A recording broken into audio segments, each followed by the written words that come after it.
আসসালামু আলাইকুম দর্শক, আজকে আমি নতুন রাঁধুনি বা রাঁধুনিদের জন্য, ফ্যামিলি থেকে যারা দূরে থাকে তাদের জন্য এবং ব্যাচেলারদের জন্য পোলাওয়ের একটা সহজ রেসিপি করব। এটা একেবারে ঝামেলা ছাড়াই রান্না করা যায়। পোলাওয়ের এই ঝামেলা মুক্ত রান্নার জন্য যে উপকরণগুলো লাগবে সেগুলো হচ্ছে, এখানে আমি 1 পট আর আধা পট পরিমাণ পোলাওয়ের চাল নিয়েছি। ভালোভাবে ধুয়ে 20 মিনিট ভিজিয়ে রেখে তারপরে ছেঁকে নিয়েছি। পোলাওয়ের চালটা রান্না করার আগে 20 মিনিট ভিজিয়ে রাখলে পোলাওটা ঝরঝরা হয় এবং সেদ্ধ ভালো হয়। আর লাগবে ঘি। ঘিটা আমি 1 টেবিল চামচ পরিমাণ দিব। আপনারা যে যেমন পছন্দ করেন সেই পরিমাণে দিতে পারেন। ইচ্ছে করলে আপনারা পুরো রান্নাটাই ঘি দিয়ে করতে পারেন, অথবা পুরো রান্নাটাই তেল দিয়েও করতে পারেন, অথবা ঘি তেল দুটো দিয়েই রান্না করতে পারেন। আমি ঘি এবং তেল দুটো দিয়েই রান্না করব। আর লাগবে তেল। তেলটা আমি পরিমাণ মতো দিব। এখানে আমি গরম মশলা নিয়েছি, 2টি বড় তেজপাতা নিয়েছি, 2টি দারচিনি নিয়েছি, 2 ইঞ্চি করে 4 ইঞ্চি। পোলাওয়ের মধ্যে লং না দিলেও চলে, আমি 1টি লং দিয়েছি কারণ লংয়ের অনেক কড়া গন্ধ থাকে। 5টি এলাচি নিয়েছি, এলাচির মুখটা আমি খুলে দিয়েছি, খুলে দিলে এলাচির ফ্লেভারটা বের হবে সুন্দরভাবে। আর এখানে আমি শাহজিরা নিয়েছি আধা চা চামচ পরিমাণ। শাহজিরাটা অপশনাল, যদি আপনাদের কাছে না থাকে না দিলেও চলবে। আর এখানে আমি বেরেস্তা নিয়েছি 2 টেবিল চামচ পরিমাণ। বেরেস্তা যদি আগে থেকে তৈরি করা না থাকে তাহলে পোলাও রান্না করার একেবারে শুরুতে পেঁয়াজটা ভেজে বেরেস্তা করে নিতে পারেন এবং সেই তেল বা ঘিয়ের মধ্যে পোলাওটা রান্না করতে পারেন। লবণ নিয়েছি স্বাদ মতো। আদা বাটা নিয়েছি 1 টেবিল চামচ পরিমাণ। রসুন বাটা নিয়েছি 1 চা চামচ পরিমাণ। পেস্তা বাদাম নিয়েছি এখানে আধা টেবিল চামচ পরিমাণ হবে। আর কিশমিশ নিয়েছি 1 টেবিল চামচ পরিমাণ। এবং এখানে আমি 8টি কাঁচামরিচ আস্ত নিয়েছি। যেহেতু এখানে আমি 1.5 কাপ পরিমাণ পোলাওয়ের চাল নিয়েছি, সেহেতু 3 কাপ পরিমাণ পানি লাগবে, নর্মাল পানি। এখন আমি রান্নাটা শুরু করব। আমি একটি হাঁড়ি নিয়েছি। প্রথমে আমি হাঁড়িতে 3 কাপ পরিমাণ পানি নিয়ে নিচ্ছি।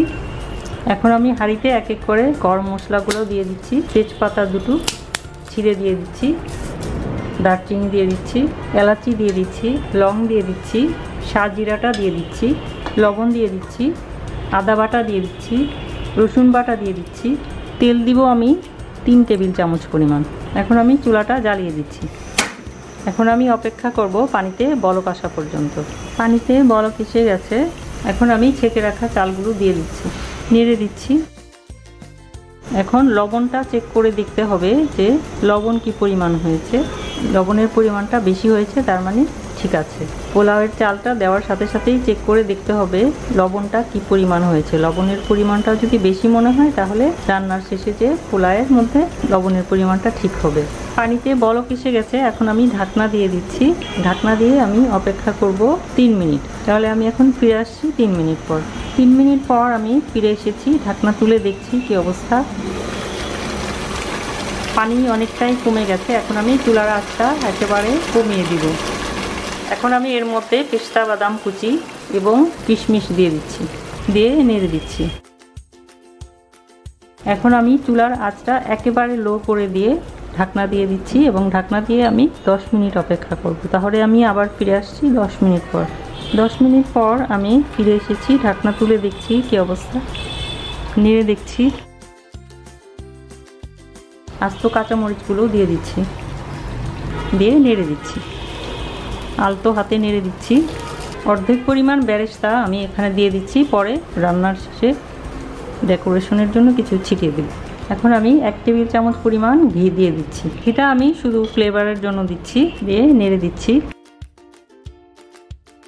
এখন আমি ঢাকনা দিয়ে দিচ্ছি 1 মিনিটের জন্য। ফিরে আসছি 1 মিনিট পর।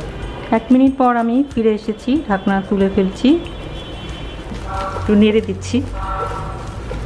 খুবই সুন্দর ঝরঝরা পোলাও হয়েছে। আমি এখন চুলাটা বন্ধ করে দিচ্ছি। আমি এখন সার্ভ করছি। গরম মশলাগুলা তুলে রাখতে হবে। সার্ভিং ডিশে কখনো গরম মশলা দিতে হয় না। এখন আমি এর উপরে বেরেস্তা দিয়ে দিচ্ছি। তৈরি হয়ে গেল না ভেজে ঝামেলা মুক্তভাবে একবারে বসিয়ে দেওয়া পোলাওয়ের রেসিপি। আমরা যেভাবে পোলাও সাধারণত রান্না করে থাকি স্বাদও সেরকমই এবং ঝরঝরা, দেখতেও ঠিকই একই রকম, কোনো পার্থক্য নেই। কেউ কেউ হয়তো জানেন এভাবেও পোলাও রান্না করা যায়, আর যারা জানেন না তারা খুব সহজেই এভাবে পোলাও রান্না করে খেয়ে দেখবেন কেমন লাগে। আশা করছি ভালো লাগবে। ভিডিওটি দেখার জন্য এবং এতক্ষণ সাথে থাকার জন্য অসংখ্য ধন্যবাদ। আশা করি আমার এই ভিডিওটি আপনাদের কাছে ভালো লেগেছে। ভালো লাগলে অবশ্যই লাইক দেবেন, শেয়ার করবেন এবং আমার চ্যানেলকে অবশ্যই সাবস্ক্রাইব করতে ভুলবেন না এবং সাবস্ক্রাইব করে বেল বাটনে ক্লিক করবেন। সবাই অনেক অনেক ভালো থাকবেন, সুন্দর থাকবেন, সুস্থ থাকবেন এই কামনা করে আজকে এখানেই বিদায় নিচ্ছি। খোদা হাফেজ।